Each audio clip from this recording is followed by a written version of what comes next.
Hello everyone, I am doctor Abhishek Chaudhary and आज हम जिस टॉपिक पे बात करेंगे वो है हाइपरटेंशन। और आज के दिन को 17 मई को हम वर्ल्ड हाइपरटेंशन डे के तौर पर मनाते हैं। तो हाइपरटेंशन या हाई ब्लड प्रेशर या साइलेंट किलर, उच्च रक्तचाप, कई नाम से हम जानते हैं इस बीमारी के बारे में।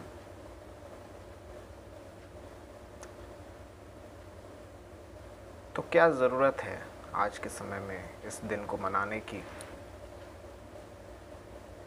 इस कोविड-19 जो पेंडेमिक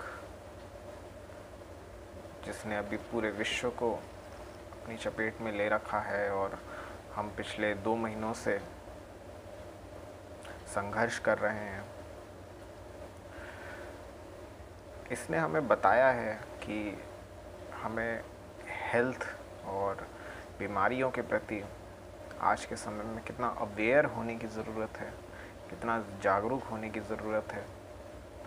और इसी कड़ी में हाइपरटेंशन के बारे में हमें ज़रूर जानना चाहिए, क्योंकि यह एक ऐसी समस्या है जो आज के समय में बहुत कॉमन है।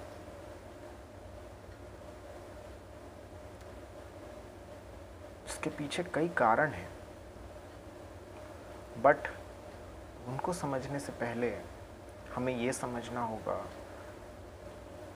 कि ब्लड प्रेशर होता क्या है। क्योंकि अगर हम ये समझ लेंगे कि ब्लड प्रेशर क्या होता है तो हम हाइपरटेंशन के बारे में समझ सकते हैं। तो ब्लड प्रेशर क्या है? हमारा हार्ट जो है वो ब्लड को पंप करता है। तो जब वो पंप करता है तो हमारी खून की जो धमनियां हैं या आर्टरीज जिनको कहा जाता है, वो ब्लड को ले जाती हैं। जैसे हार्ट हमारे एक पंप की तरह है और वो ब्लड को पंप करता है, खून को पंप करता है। और वो जो खून है, जो ब्लड है, वो धमनियों के द्वारा, आर्टरीज के द्वारा पूरे शरीर में पहुंचता है।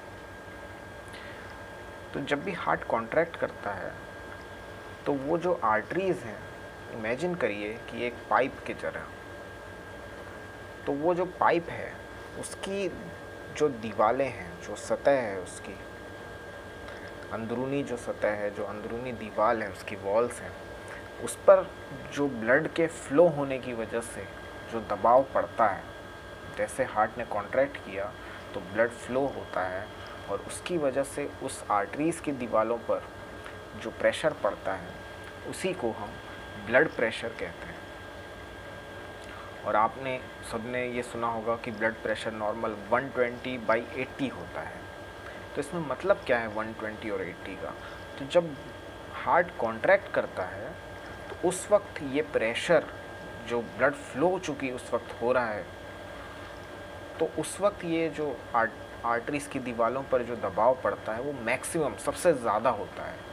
तो उसको हम कहते हैं 120, जिसे सिस्टोलिक बीपी भी बोला जाता है। हार्ट के कॉन्ट्रैक्ट करते वक्त जो ब्लड प्रेशर है वो हमारा मैक्सिमम होता है, अधिकतम होता है, और उसे सिस्टोलिक बीपी कहते हैं। फिर जब हार्ट रिलैक्स कर जाता है तो हमारी आर्टरीज खाली नहीं होती, बट उनका प्रेशर तब निम्न स्तर पर आ जाता है, मिनिमम लेवल पर आता है। और उस मिनिमम लेवल वाले प्रेशर को हम कहते हैं डायस्टोलिक बीपी, जिसको हम कहते हैं कि वो 80 होता है कॉमनली। तो 120/80 maximum pressure, minimum pressure, heart के कॉन्ट्रैक्ट करने के टाइम पे और हार्ट के रिलैक्स करने के टाइम पे। पर हम ये मानते हैं कि ब्लड प्रेशर 120/80 ही होना चाहिए, जो कि गलत है। ब्लड प्रेशर का एक्चुअली 120/80 होना अधिकतर नहीं देखा जाता, बल्कि मोस्ट कॉमनली क्या देखा जाता है कि एक रेंज है 110 से 140 सिस्टोलिक और 60 से 90 डायस्टोलिक। इस रेंज के भीतर 110 से 140, 60 से 90, इसके बीच के बीपी को हम नॉर्मल बीपी मानते हैं। अगर बीपी 140 से ज़्यादा हो और डायस्टोलिक जो बीपी है वो हमारा 90 से ज़्यादा हो, 140/90 से अगर हमारा बीपी ज़्यादा होगा, वो भी 3 कम से कम रीडिंग लेने के बाद। और ये 3 रीडिंग हम कैसे लेंगे? कुछ दिनों के या 1 सप्ताह के कम से कम इंटरवल पर।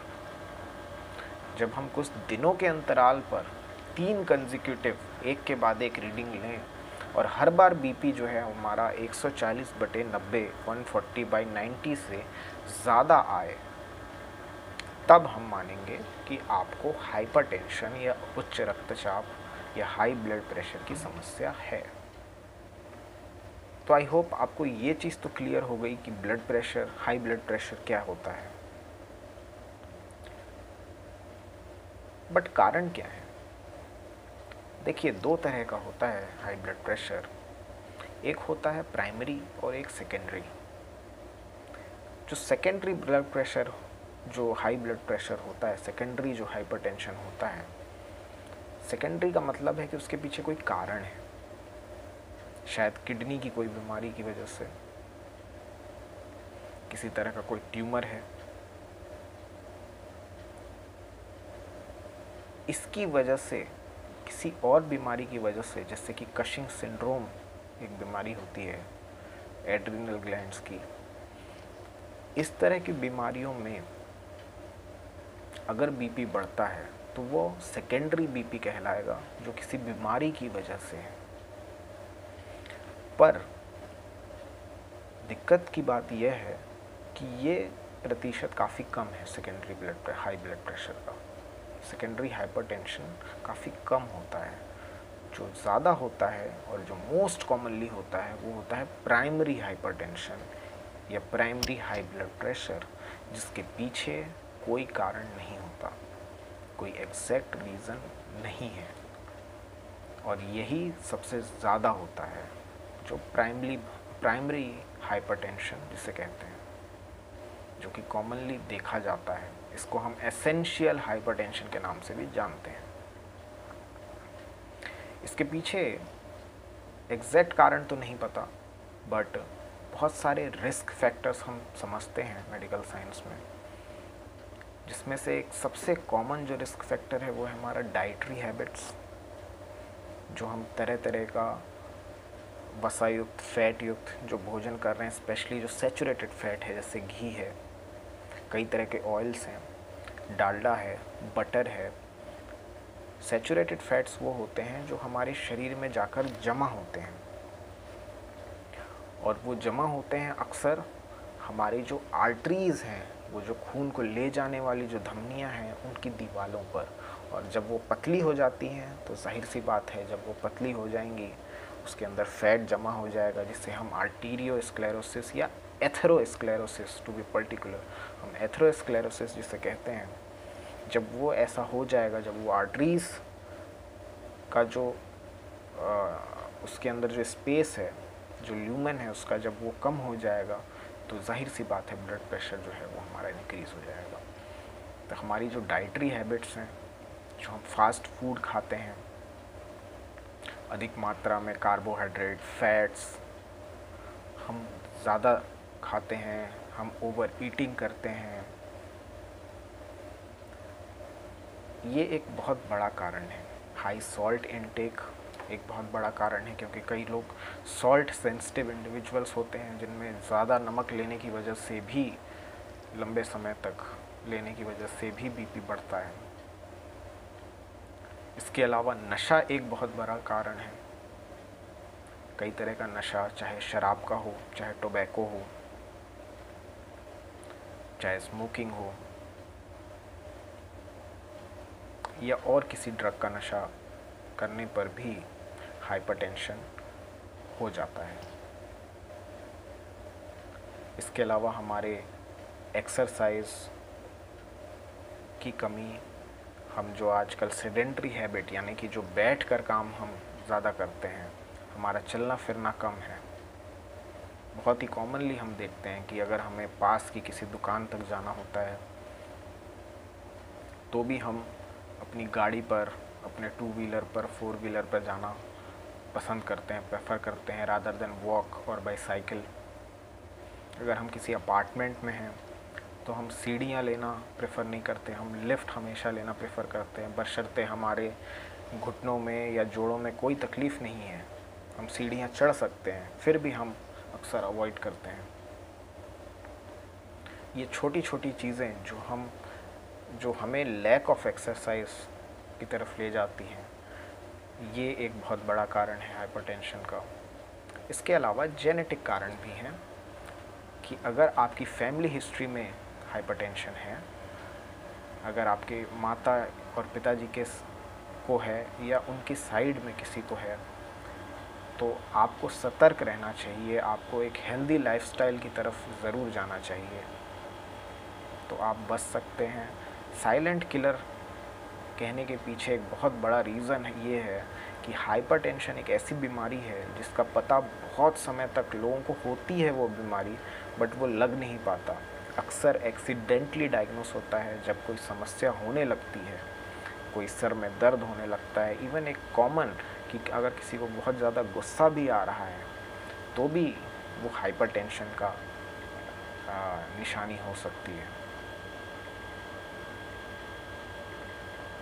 धड़कन का बढ़ना, पैल्पिटेशंस होना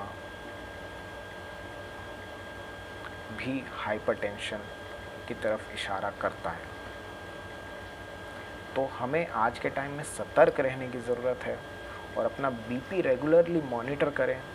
आजकल इलेक्ट्रॉनिक इक्विपमेंट्स भी उपलब्ध हैं मार्केट में, जिनका इस्तेमाल आप खुद भी कर सकते हैं, बड़ी ईज़िली कर सकते हैं, या फिर आप अपने नियरेस्ट जो भी डॉक्टर्स हैं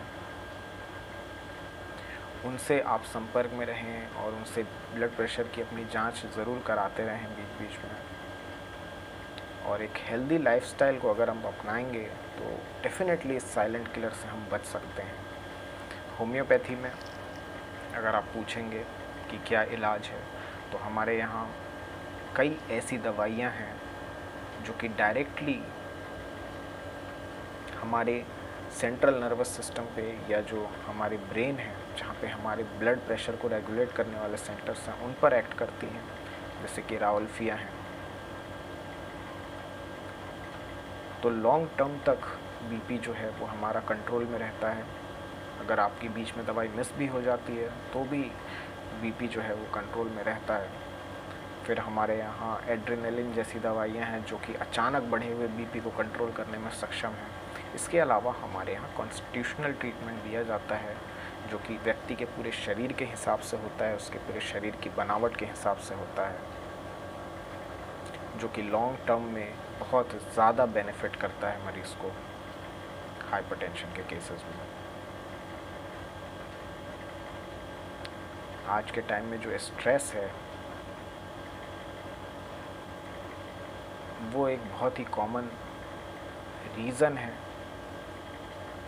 ब्लड प्रेशर के बढ़ने का, जो कि अगेन हमारे मॉडर्न लाइफस्टाइल का हिस्सा है। तो हमें एक हेल्दी लाइफस्टाइल को अपनाना ही होगा आगे आने वाले समय में। हम अच्छा हेल्दी खाएं, हम प्रॉपर एक्सरसाइज करें, हम नशे से दूर रहें और हम मानसिक स्वास्थ्य पर भी ध्यान दें, मेडिटेशन करें। अगर आपको कोई और स्ट्रेस है, कोई डिप्रेशन है, तो उसके लिए एप्रोप्रिएट मदद मांगें। इन सब चीज़ों को अगर हम फॉलो करेंगे तो हम डेफिनेटली हाइपरटेंशन से बच सकते हैं, हम स्वस्थ जीवन जी सकते हैं। तो मेरा ये प्रयास था इस छोटे वीडियो के ज़रिए कि आज वर्ल्ड हाइपरटेंशन डे पर आपको कुछ अवेयर कर सकूं इस बीमारी के बारे में। और हर संडे को मेरा प्रयास रहता है कि मैं एक ऐसा वीडियो लाऊं जो कि हर किसी के लिए हो, उसे आम जनता भी देख सके और अगर कोई मेडिकल फील्ड से है वो भी देख सके। तो आप हर संडे को जो भी मेरा वीडियो आता है उसको शेयर कर सकते हैं अपने नज़दीकी लोगों के साथ और चैनल को सब्सक्राइब कर सकते हैं। प्लेलिस्ट में अगर आप हेल्थ एंड अवेयरनेस वाले प्लेलिस्ट पर अगर आप जाएंगे तो आपको हर संडे वाले वीडियोस जो हैं वो मिल जाएंगे। तो आगे आने वाले समय में भी मैं इसी तरह से वीडियोस लाता रहूँगा आपके लिए। तब तक के लिए धन्यवाद एंड गुड बाय।